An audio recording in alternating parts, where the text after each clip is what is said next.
Mikuláš ku mne prišiel skôr a doniesol tieto úžasné vianočné snacky, ktoré sú vlastne všetko sladkosti, všetko zo zahraničia, ktoré na Slovensku len tak nezoženiete. Máme tu Oreo Selena Gomez, máme tu cookiesky zo Stranger Things, máme tu 3 druhy marshmallowov, ktoré budeme ochutnávať a plus mám jedno tajné, veľmi tajné niečo tuto pod stolom, čo si ochutnáme úplne na konci. Prvú vec, ktorú tu máme, je Oreo Selena Gomez. A vyzerá to, že je to kakaové Oreo s nejakou jahodovou náplňou alebo niečo také, pretože je to tu po španielsky alebo po čom, tak to neprečítam. Otváram. Takto vyzerá jedno Orejko. No ja som teraz trošku sklamaná, pretože ja som čakala, že to bude proste, ako je toto fialové, alebo teda bordové, tak som čakala, že to bude s bordovou náplňou. Žiaľ, nie je. Nevadí. Poďme si dať taste test.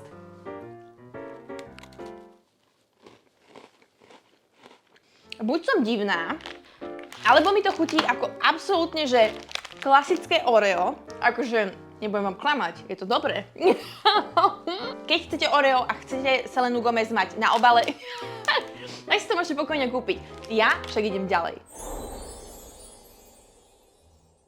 Ďalšia vianočná pochuťka, ktorú ochutnáme, je Reese's Peanut Butter Trees. Takže vlastne arašidový vianočný stromček. Musím vám povedať hneď dopredu.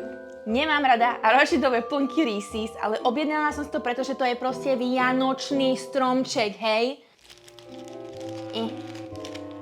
OK, to je celkom cute. Vyzerá to ako perník od mojej starej mamy.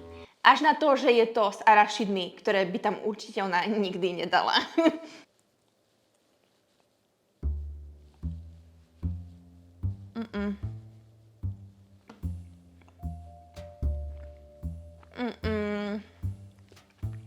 Arašidové maslo som kedysi si kupovala a jedla ho normálne z buksy. Teraz, ako náhle je to niečo arašidové, ja mám proste dosť. Mňa to príliš štípe v krku. A nie, nemám alergiu na arašidy. To by som vyzerala inak. No a to, čo príde ďalej, ľutujem tiež, pretože je to Reese's, ale prosím vás, tieto stromčeky, ale v bielej čokoláde. Takže uvidíme, či to spraví nejaký rozdiel mojim chuťovým bunkám. Už teraz sa neteším. Je mi to ľúto Reese's, ale proste, že... No, tento vyzerá luxusne. Ale tuto dozadu sa to prepadáva. Už tam vidím to arašidové maslo. Dobre, toto robím pre vás, drahí sledujúci, viete? Objednávam si snacky, ktoré nakoniec musí zjesť môj muž.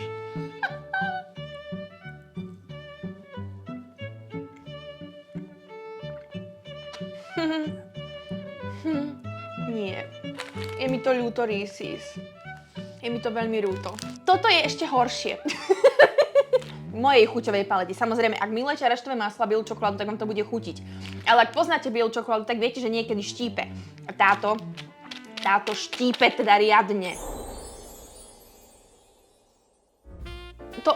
Ja neviem, ako to vysvetliť, ale to sú proste marshmallow kuriatka. Doslova je tu napísané, že 5 chicks, takže 5 kuriatok marshmallowových.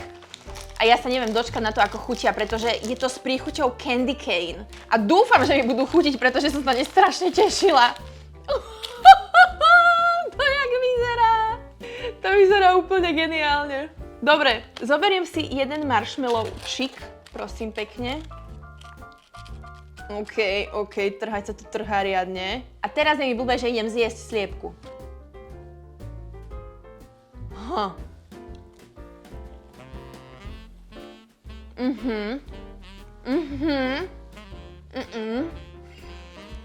Je to mentolové. Tak, mentolový marshmallow som teda ešte v živote nemala. Nechcem to povedať, ale je to ako keby ste si dali marshmallow a zubnú pastu, hej.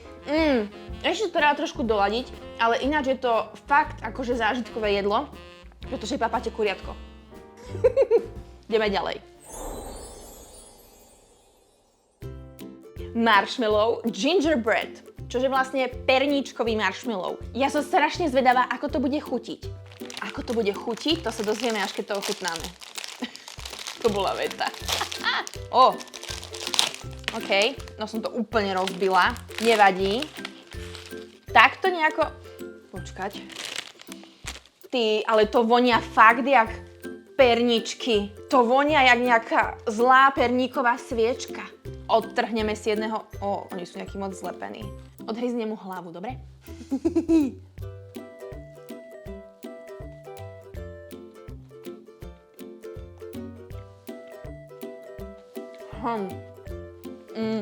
Premýšľam, či sa mi to páči, alebo nie. Trhá sa to nádherne, je to cool na pohľad aj do úst, lebo je to také mekučké, ale jednoducho cítim tam také, ako keby to už prešlo nejakým pálením. A ináč je to dobré. Je to super. Páči sa mi to. Len asi mi jeden stačí, lebo zase čistý cukor. A posledná z edície marshmallow sú marshmallowské, prosím pekne, že čižmičky. Tieto nemajú žiadnu príchuť, ale sú že vraj gluten free a fat free, čiže tam není žiaden lepok a žiadne tuky. A vnútri to vyzerá takto. Toto sa pekne ťahá, kúkajte na to. Tak toto je efektné, že riadne. A akú to má príchuť, zistíme hneď teraz. Má to príchuť cukru. Výhoda aj nevýhoda, pretože výhoda je, že je to cukor. Nevýhoda je, že je to cukor. OK, už mám cukra asi dosť. Prečo som si objednala všetko? Sladkosti, som mohla nejaké slanosti. No ale také nemajú vianočné slanosti. No. A presúvame sa na sušienky. Alebo teda aspoň myslím, že sú to sušienky. Mini gingerbread men. Tak uvidíme, aký mini budú a či budú chutiť ako perníčky, pretože tuto, na rozdiel od tých ostatných vecí, čo boli také krásne farebné, je napísané, že tam nie sú žiadne pridané farby ani príchute. Takže verím, že to bude proste voňať za perníkom, ale nebude to také akože silné. OK, tak ono je to vnútri v takýchto sáčkoch. Otváram. To je taký malinký gingerbreadík a není to gingerbread cesta. Není to perníkové cesto podľa mňa. Nevonia to tak vôbec a je to extrémne, že maličké. No, z tohto som trošku sklamaná, ale ochutnáme a uvidíme, či z toho má byť... Čo mi zhaslo? OK, technické problémy fixnuté, musela som vymeniť vzadu svetlo a dokonca mi došla baterka vo foťáku, takže dobre, že to stalo, lebo by som si to než nevšimla a možno by sme nemali toto videjko. A teraz ideme ochutnať gingermana, teda pána pernička.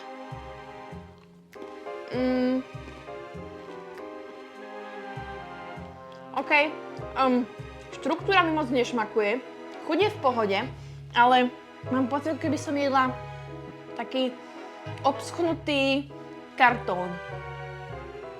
Hej, tak by som to pomenovala. Trošku ma tieto gingerbread meny sklamali, pretože som fakt čakala, že to bude dobré, že to bude aspoň také trošku nadýchané, také medovníčkové. Nie. Predtým, než sa dostaneme ku jahodovým cookieskám Stranger Things, si ochutnáme tieto pinguiny. Penguin and Friends Cocoa, teda vlastne, že kakaové, veľmi crunchy a delikátne biskuity. Samozrejme, je to zabalené úplne rovnako ako tie predtým, že každý pingvín alebo každá táto várka je samostatne zabalená. A tieto vyzerajú ako pingvinkovia. Kto by to bol povedal? Je to strašne suché. Akože tieto mi chutia asi viac ako tie predchádzajúce. Ale stále čakala som od toho aspoň o trošku viacej. Ak sa ma pýtate, tak sladkosti by podľa mňa mali chutiť aj samotné, nie iba ako príloha. Pretože ako náhle máte suchý keksík, tak vás to núti piť tú kávu rýchlejšie, ako by ste možno chceli, alebo ten čaj. A viem, že veľmi mudrujem, ale jednoducho som za to a spúšťam petíciu, aby sladkosti chutili dobre aj o samote, aj keď sú to len sušienky.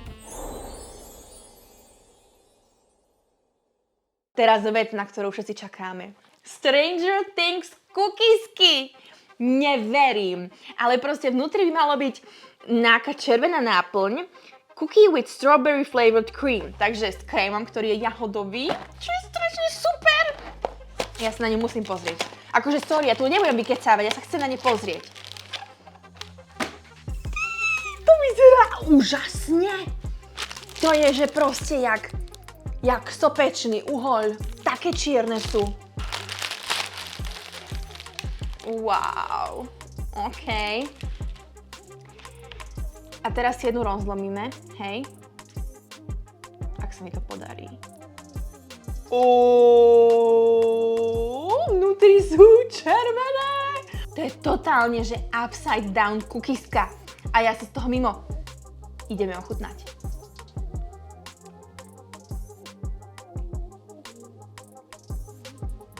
No.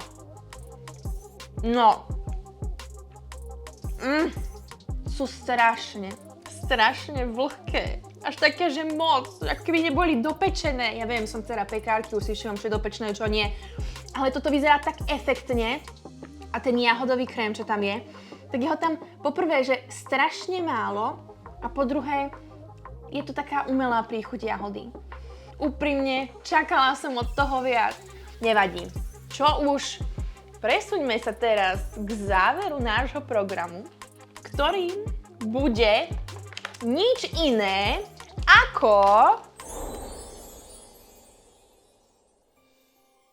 ako butterscotch beer, ktoré je nealkoholické a je z Harryho Pottera.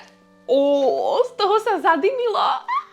Toto je maslový ležák, samozrejme bez alkoholu. Takže je to vlastne limonáda, ale akože z Harryho Pottera, hej, chápeme sa?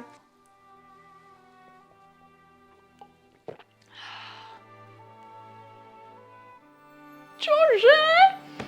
Tak, dámy a páni, toto mi práve spravilo deň, pretože ja tam reálne cítim to maslo ako keby. Je to sladké, je to trošku sítené, je tam taká príchuť vzadu takých klinčekov alebo niečoho. Jednoducho, toto mi spravilo túto ochutnávku o mnoho lepšou. Ak by som to mala zhodnotiť, tak všetko toto nie je ani 9 z 10 a toto je 10 z 10. Takže priatelia, ospravedlňte ma, idem ešte pozdraviť Mikuláša, či nepríňa druhú donášku a idem si vypiť môj maslový ležák. Vidíme sa pri ďalšom videu a teším sa na vás už teraz. Čaute!